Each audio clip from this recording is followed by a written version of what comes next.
আসসালামু আলাইকুম শিক্ষার্থী বন্ধুরা, কেমন আছো সবাই? Welcome to my channel to learning university admission টেস্টে। আজকের এই ভিডিওতে আমরা আলোচনা করব ঢাকা বিশ্ববিদ্যালয় সি ইউনিট লিখিত অংশের নিয়মকানুন, লিখিত অংশে কোন কোন বিষয় বাদ পড়েছে, কোন কোন বিষয় সংযুক্ত হয়েছে এবারের 2021-22 সেশনের পরীক্ষার্থীদের। তো এই ভিডিওতে আমি সম্পূর্ণটাই বলার চেষ্টা করব, কারণ অনেক কিছু চেঞ্জ করেছে এবারের বিশ্ববিদ্যালয় ভর্তি পরীক্ষায়। কারণ তোমরা স্ক্রিনে দেখতে পাচ্ছ কয়েকটা বিষয় আমি উল্লেখ করে দিয়েছি, যেগুলো ভুল সংশোধনী বাংলা, ভুল সংশোধনী ইংরেজি, 3টি আবশ্যিক বিষয় থেকে সংক্ষিপ্ত প্রশ্নের উত্তর। এ সকল বিষয় হচ্ছে রিটেনের অংশ। আরও অনেক কিছুই আছে, যেরকম বাংলা থেকে ইংরেজি অনুবাদ, ইংরেজি থেকে বাংলা অনুবাদ। এ সকল বিষয় আলোচনা করব এই ভিডিওতে। ভিডিও লাস্টের ভিতরে তোমরা দেখতে থাকো, তাহলে তুমি অনেক কিছু বিষয় জানতে পারবা। কিভাবে তুমি ভুল সংশোধনী পড়বা, কিভাবে আবশ্যিক বিষয় কোন কোন টপিকগুলো পড়বা, সম্পূর্ণটাই বলবো এই ভিডিওতে। ওকে, তো চলো আমরা এই ভিডিওটা এখন শুরু করি। ঢাকা বিশ্ববিদ্যালয় সি ইউনিট নতুন নম্বর বন্টন 2021-22, মানে সি ইউনিটের নতুন নম্বর বন্টন। এটা হচ্ছে, এই নম্বর বন্টনটা হচ্ছে লিখিত অংশের জন্যে। কোন অংশ? লিখিত অংশের জন্যে। আর এমসিকিউ অংশের জন্য যেটা দেওয়া ছিল ওইটাই সেমভাবেই আছে, কোনো প্রকার চেঞ্জ হয়নি। শুধুমাত্র ওখানে যে এমসিকিউ অংশে যে এমসিকিউ, ওটাতে 60 মার্ক ছিল, আর রিটেনে 40 মার্ক, তাহলে 100। আর 20 মার্ক তোমার ইন্টারমিডিয়েট আর এসএসসির রেজাল্টের উপর ভিত্তি করে, তাই তো?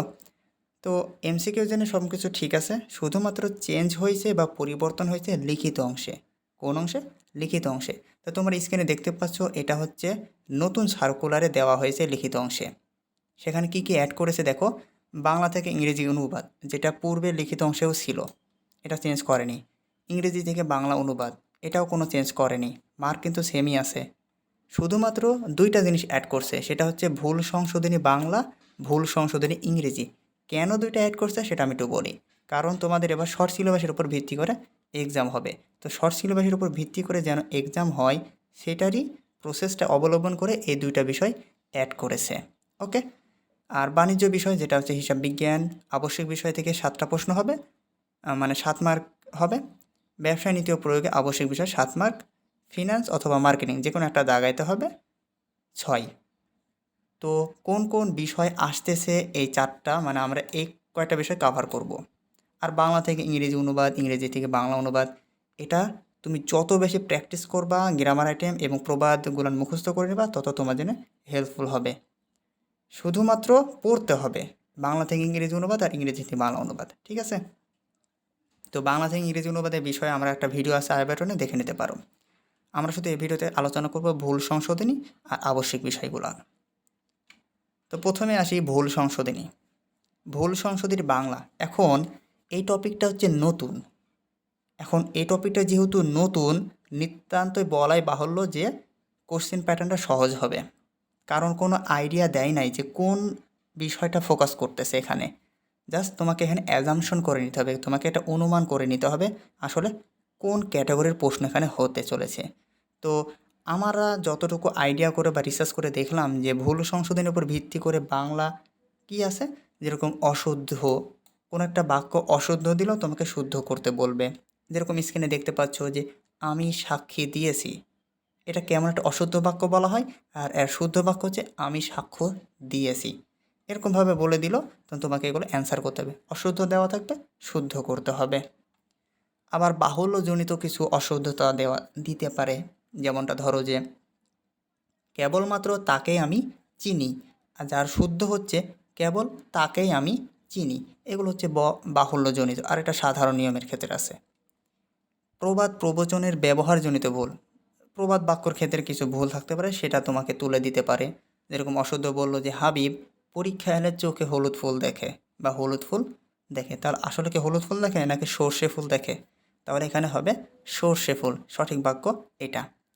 তো এই ক্যাটাগরির উপর ভিত্তি করে ভুল সংশোধনী বাংলাগুলো হতে পারে, ঠিক আছে? তো তুমি এই বাংলা ভুল সংশোধনের জন্য কি করবা, বাংলা যে সেকেন্ড পার্ট তোমার কাছে যে ক্লাস 9-10 যে বইটা আছে না, ওই বইটা ভালো করে, যে প্রবাদ বাক্যগুলান, তারপর বাক্য প্রকরণ, বাংলা ভাষার শুদ্ধ অশুদ্ধকরণ, যে টপিকগুলান আছে খুব বেশি করে ভালো করে পড়বা, বেশি করে ভালো করে পড়বা।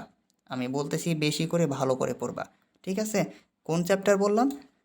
প্রবাদ প্রবচন, তারপরে বাক্য প্রকরণ, শব্দশ্রেণী, কারক, তারপরে তোমার আরেকটা আছে যেটা হচ্ছে বাংলা শুদ্ধকরণ, বাংলা ভাষা শুদ্ধ অশুদ্ধকরণ। এই টপিকগুলো একটু বেশি করে ফোকাস দিয়ে পড়ো, কারণ এই রিলেটেডই ভুল সংশোধনীগুলো পরীক্ষায় দেওয়ার মতন।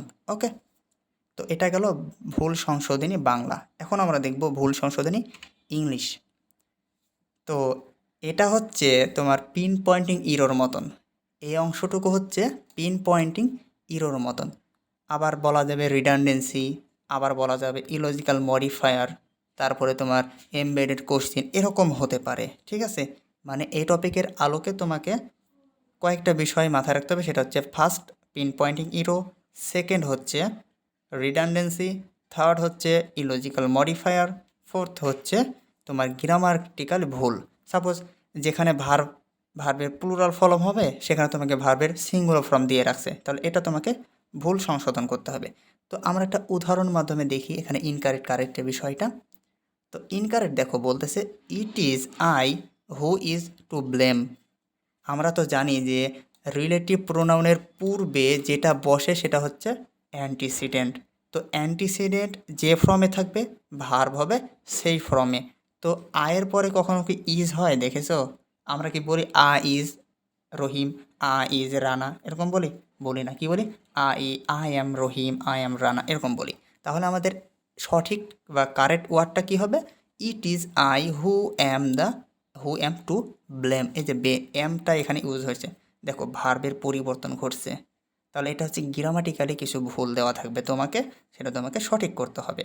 তো এটা একটা অনুমান করতেছি আমরা যে এরকম একটা ভুল বা এরকম প্রশ্ন দেওয়ার মতন দিতে পারে ঢাকা ইউনিভার্সিটি।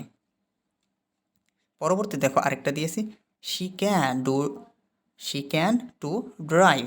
তো আমরা তো জানি যে ক্যান হচ্ছে একটা মডাল ভার্ব, আর মডাল ভার্বের পরে সর্বদাই কি ভার্ব ওয়ান হয়, কি হয়? ভার্ব ওয়ান হয়। তো প্রথমে যেহেতু এটা ইনফিনিটিভ, সেটা তো ভার্ব ওয়ান না, তাহলে আমাদের ভার্ব ওয়ান করতে হবে। সেটা কেমনে? এই টুটা শুধু বাদ দিলেই হয়ে যাবে। তাহলে শি ক্যান ড্রাইভ। তাহলে এটা হচ্ছে ভুল সংশোধনী ইংরেজির বেসিক। আসলে কেমনভাবে কোশ্চেন হতে পারে এটা জাস্ট আইডিয়া দেওয়ার মতন একটা তোমাদেরকে ধারণা দিচ্ছি। ওকে, এগুলো তুমি একটু যদি ভালো করে প্র্যাকটিস করো, যে রিডান্ডেন্সি, তারপরে বাহুল্য দেশে illogical, pin pointing error, grammatical ভুল, কমন মিস্টেক, ইংলিশ গ্রামার, এগুলো যদি ভালো করে পড়ো তাহলে তুমি এই অংশটুকু ভালো করতে পারবা। ওকে, তো এখন আমরা নেক্সট আবশ্যক বিষয়গুলো দেখবো। এখন 3টা আবশ্যক বিষয় থেকে তোমাকে সংক্ষিপ্ত প্রশ্ন দিবে। সেটা হচ্ছে হিসাব বিজ্ঞান, ব্যবসায় নীতি, মার্কেটিং বা ফিনান্স অ্যান্ড ব্যাংকিং। আর আরেকটা বিষয়, তোমাদের এখানে প্রিসেস রাইটিং, রচনা, এগুলো কিন্তু বাদ দিয়ে দিয়েছে, অথবা এক কথায় প্রকাশ, এগুলো কিন্তু বাদ দিয়ে দিয়েছে। অনেকটাই তোমাদের উপকার হয়েছে, ঠিক আছে?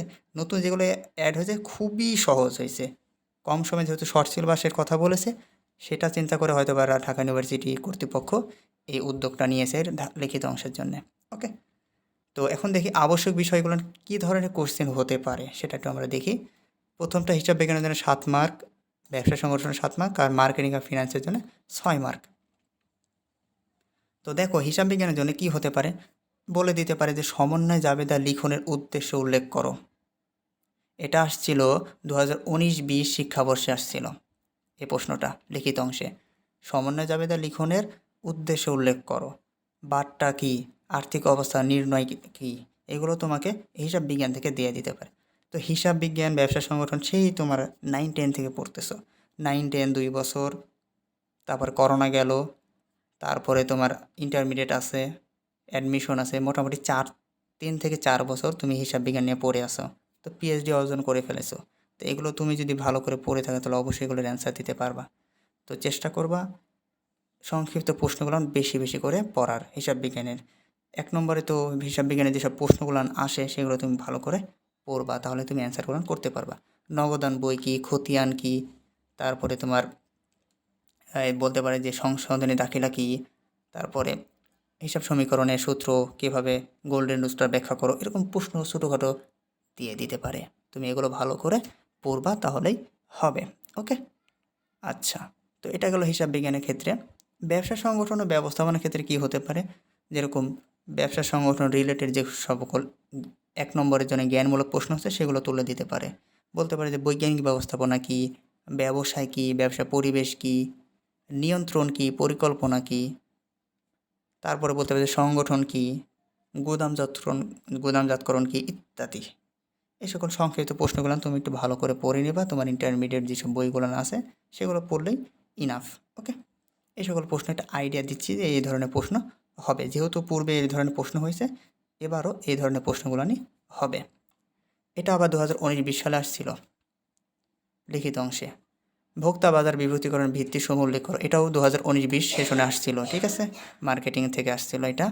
তো এটাও 2019-20, এটাও 19-20, এটাও 19-20, এই তিনটা হচ্ছে 2019-20 সালে আসছিল। ঠিক আছে, তারপরে বলতে পারি যে বাজার কি, তারপর ব্যবসায় অর্থনীতির ঝুঁকি কাকে বলে, এটা ফিনান্স থেকে আসছিল।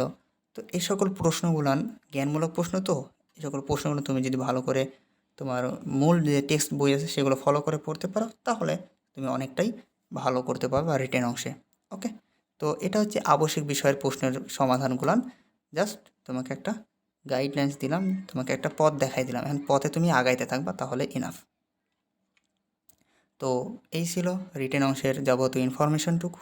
যদি ভালো লেগে থাকে লাইক দাও, শেয়ার করে দাও, বন্ধুদের মাঝে শেয়ার করে দাও, তারাও যেন উপকৃত হতে পারে।